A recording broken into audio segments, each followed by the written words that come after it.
দীর্ঘদিন ধরে আপনি অথবা আপনার পরিবারের কেউ কি কনুইয়ের ব্যথায় ভুগছে? যদি এরকম হয় তাহলে কিন্তু আপনারা টাঙ্গাইল জেলার ঘাটাল উপজেলায় আমার কাছ থেকে চিকিৎসা নিতে পারেন। এটা কিন্তু মানে অনেক কমন না হলেও একদম আনকমন না। কোথায়? এই যে এইদিকে ব্যথা, হ্যাঁ, এই যে কনুইটা দেখেন, এই যে এইদিকে কি বলে, তারা রোগীরা বলে এইদিকেই ব্যথাটা বেশি হয়, ভেতরের দিকে হয়, পিছনেও হতে পারে। তো এই যে যে সমস্যাগুলো আমরা বললাম, তো এটা ধরেন যদি বাইরের দিকে হয় আমরা টেনিস এলবো বলি, যদি ভিতরের দিকে হয় তাহলে আমরা গলফার এলবো বলি। তো এই ধরনের সমস্যাগুলাই আসলে অনেকে অনেক দিন ধরে ভোগে। তো এর কারণ কি? যেমন ধরেন টেনিস এলবো, যেটা এটাকে আমরা বলি ল্যাটারাল এপিকন্ডাইলাইটিস। এখানে যে জিনিসটা হয় যে এইদিকে ব্যথা হয়। তো এটা মানে অনেক বেশি কাজ করার কারণেও হইতে পারে। আবার মনে করেন যে রিউমেটয়েড আর্থ্রাইটিস বা spondylo arthritis, spondylo arthropathy, ankylosing spondylitis এর জন্য হইতে পারে। তো এখন আমাদেরকে কারণ বের করতে হবে।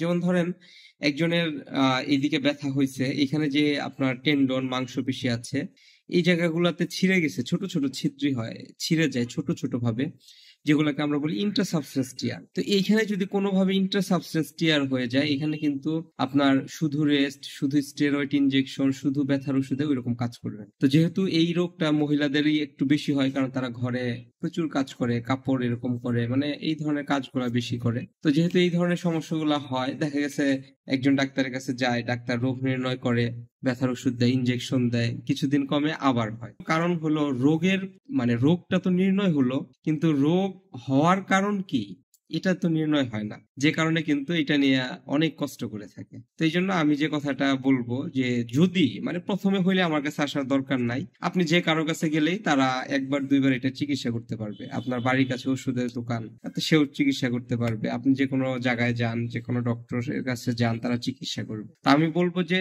জটিল গুলা, যারা অনেক দিন ধরে ভুগতেছেন, কোনো এর ব্যথা ভালো হয় না, হ্যাঁ, তাদেরকে চিকিৎসাটা আমি আসলে চ্যালেঞ্জ হিসেবে নিতে চাই। আমরা আসলে রোগ নির্ণয় করতে চাই। এবং একটা কথা আপনাকে স্পষ্ট বলে দেই, যে এইখানে ধরেন কোনো এর বাইরের দিকে বা ভিতরের দিকে যে ব্যথা হয়, যেগুলা টেনিস এলবো অথবা গলফার এলবো হয়, বা ল্যাটারাল এপিকন্ডাইলাইটিস অথবা মিডিয়াল এপিকন্ডাইলাইটিস হয়, এগুলা কিন্তু অধিকাংশ ক্ষেত্রেই ধরেন শুধু মানে ওই যে যদি ইন্ট্রাসাবস্টেন্স টিয়ারের জন্যই বেশি অধিকাংশ ক্ষেত্রে হয়। এবং ওই সমস্ত ক্ষেত্রে প্রথম কথা হলো এক্স-রের দ্বারা এটা বোঝা যায় না, রক্ত পরীক্ষার দ্বারা আপনি একটা ধারণা পাবেন। এবং যদি আপনার বাত ব্যথা হয় তাহলে আপনাকে এটা অনেক গাইড করবে। কিন্তু কনফার্মেটরি ডায়াগনোসিস এর জন্য আপনাকে আল্ট্রাসোনোগ্রাম অথবা এমআরআই করতে হবে। তো এই জায়গায় আসলে এটা তো খুবই সুপারফিশিয়াল, মানে উপরের দিকে বাইরের দিকে একটা অংশ। তো এই জায়গাটায় আল্ট্রাসোনোগ্রামটাই আসলে চয়েস। তো এটা একটা আল্ট্রাসোনোগ্রাম করতে আপনার 2,500 টাকা লাগবে যদি আপনি কোনো জায়গায় যদি আল্ট্রাসোনোগ্রাম করেন। কিন্তু আমি কিন্তু ঘাটালে যেটা করি কোনো টাকা লাগে না, জাস্ট আসবেন, আমার কাছে প্রুফ থাকে, আমি ধরে দেখে রোগ নির্ণয় করি। এবং আরেকটা মজার কথা বলি, যে আগের দিনে ছিল আদিম যুগের মতো করে মানুষ ধারণার উপরে আন্দাজে জয়েন্ট ইনজেকশন দিত, এখন কিন্তু যুগ পরিবর্তন হয়ে গেছে। আমরা আপনাদেরকে নতুন পৃথিবীতে, এভিডেন্স বেসড মেডিকেল সায়েন্সের পৃথিবীতে শুভেচ্ছা জানাই, স্বাগতম জানাই। এবং আমরা যেটা করি, আমার কথা আমি বলতেছি, আমি যখন চিকিৎসা করি, আমি যখন কোনো জয়েন্টের রোগ নির্ণয় করি, আমি আল্ট্রাসোনোগ্রাম মেশিন ব্যবহার করি।